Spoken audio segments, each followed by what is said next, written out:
Welcome, focus learners. Let's dive right into this explainer. Today, we're breaking down a huge topic that can literally make or break your hardware business, the 2026 Chinese smart lock manufacturing ecosystem. Whether you're an e-commerce seller just starting out or scaling a massive brand, sourcing is a seriously complex puzzle. So let's explore the data together and build a clear roadmap. Okay, let's dive into this. It's so tempting to just jump onto a generic B2B marketplace, right? But honestly, that can be a total minefield.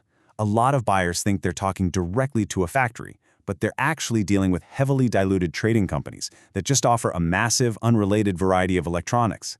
If you want true competitive pricing and direct quality control, you have to bypass those middlemen and find the real manufacturers.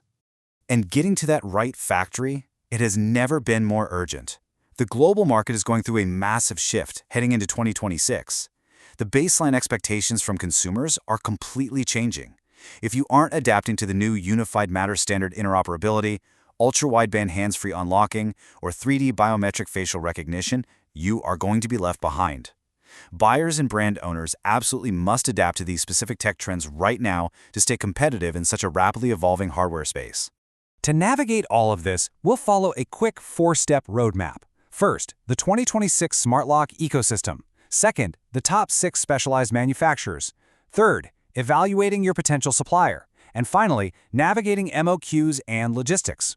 Step 1. The 2026 Smart Lock ecosystem. To get truly competitive pricing and ensure stable app integration, you can't just view China as one giant factory.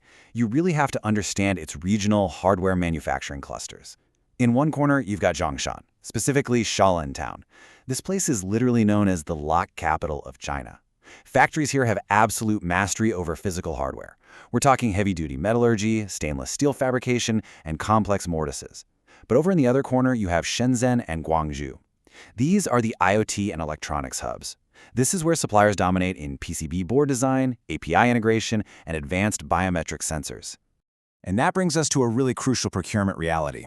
The most reliable smart locks combine a Zhongshan-manufactured hardware casing with a Shenzhen-developed PCB. When you're vetting a factory, you have to dig into their actual in-house capabilities. Are they physically stamping their own metal, or are they coding their own firmware? Knowing where a factory's true expertise lies is going to dictate the quality of the product you ultimately receive. Step 2. The top 6 specialized manufacturers. Now, what's really interesting about this is we are moving completely past those generic consumer brands. This is the matchmaking phase for genuine B2B builders. We've mapped out 6 specialized manufacturers for you: BTEC, Yonan, YGS Lock, Cinevo, Hune, and iLocky. We've broken them down based on their locations, their core focus, and their MOQs. Let's figure out exactly which one fits your specific business model. First up in the spotlight, we've got BTEC and Yonan. Now, these two couldn't be more different in their target markets. BTEC is a heavy-hitting industry veteran. If you're a large-scale bulk buyer, a hotel chain, or managing commercial projects, they are highly recommended. Their mechanical components frequently meet those stringent ANSI and BHMO certifications. On the flip side, look at Yonan. They run a massive 20,000 square meter facility in Guangzhou, and they are incredibly software forward. Think extensive API and SDK integration. If you're an Amazon or Shopify seller looking for highly efficient white labeling, Yonan is definitely a fantastic choice. Next up, let's contrast YGS Lock and Cinevo. YGS Lock is based right in the heart of the Shaolin hardware cluster, so they prioritize physical security. They are known for weather-resistant stainless steel bodies. If you're a brand owner who wants to build a reputation on absolute physical durability in extreme weather, YGS is for you. Cinevo, on the other hand, is a major tech innovator based in Shenzhen. They are the go-to for premium OEM and ODM projects that absolutely demand the latest Z-Wave, Zigbee, and Unified Matter protocols, making sure your locks work seamlessly with Apple HomeKit and Alexa. Wrapping up our matchmaking phase, we have Hune and iLocky. Hune is a total pioneer in biometric entry with massive production scale. They're the ideal fit if you're a real estate wholesaler or distributor needing to import whole containers of standard residential locks featuring 3D facial recognition. And finally, iLocky fills a very specific, specialized focus. If you're a niche procurement agency that needs RFID cabinet locks, gym locker systems, or glass door locks in lower volumes, they are precisely who you want to be talking to. Step 3. Evaluating your potential supplier.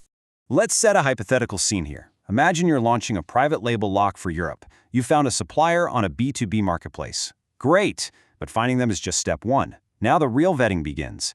And this brilliantly illustrates the exact three-step request for quotation, or RFQ, workflow you need to follow. Step 1, align the app ecosystem. Step 2, verify Mortis standards. And Step 3, inspect certifications and compliance. Honestly, if a supplier fails any of these steps, you just walk away. Step 1 is what I call the great ecosystem showdown. Tuya versus TT Lock. You have to confirm which ecosystem the factory's PCB supports right out of the gate. Why? Because switching later requires completely redesigning the hardware board. Tuya is a massive global IoT platform covering all smart appliances. It's amazing for holistic smart home integration, but white labeling their app means paying annual cloud fees.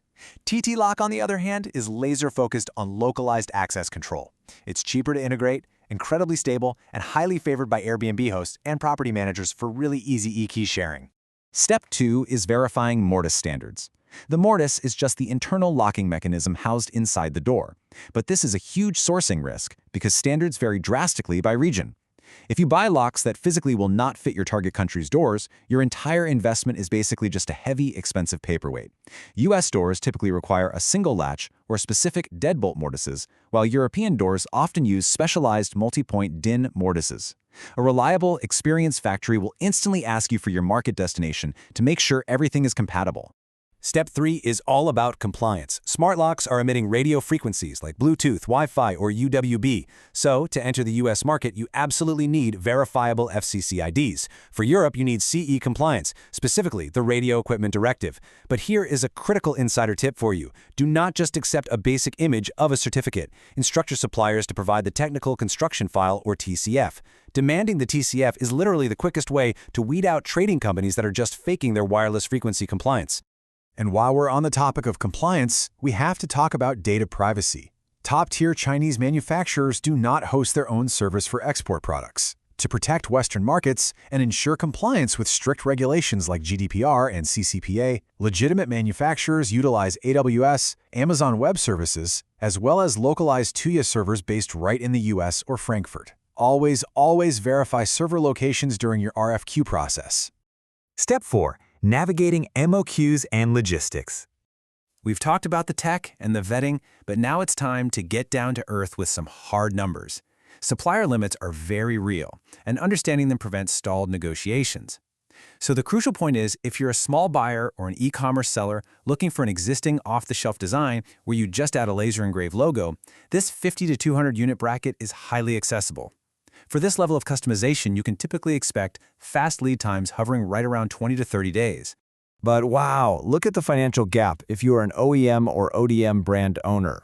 If you plan on designing a proprietary exterior handle, even if you utilize the factory's existing PCB, expect your minimum order quantity to jump to 1,000 units or more. You're going to face tooling and die casting mold fees ranging from $3,000 to $8,000, and lead times will easily extend to 60+ days for that very first batch while the factory tests the molds. Now, don't let those numbers scare you off customizing. You can absolutely request sample modifications before committing to a massive bulk order. Most factories will send you an off-the-shelf sample first. If you need firmware tweaks or want to test SDK documentation for a custom app integration, the factory will typically charge an R&D deposit. But rest assured, that deposit is almost always later credited right back towards your bulk order once you give them the green light. Before we wrap things up today, I need to issue a really critical logistics warning. Smart locks aren't just hunks of metal, they are active electronics. Models containing lithium-ion batteries, which are incredibly common in the new facial recognition locks, fall straight under UN 3481 hazardous materials shipping classifications. Your procurement teams absolutely must coordinate with freight forwarders early in the process. If you don't declare these properly, you are going to face some massive, expensive customs delays. So take a hard look at your own supply chain right now and ask yourself, is your current supplier truly ready for 2026 data privacy and global tech standards? Or are they just a trading company moving generic hardware? The 2026 ecosystem is pretty ruthless, but it's also packed with amazing opportunity if you partner with a manufacturer who actually builds what they sell. I really hope this explainer has empowered you with the structured knowledge to evaluate your own procurement strategy. Stay curious, keep learning, and as always, thank you so much for being a focused learner with us today.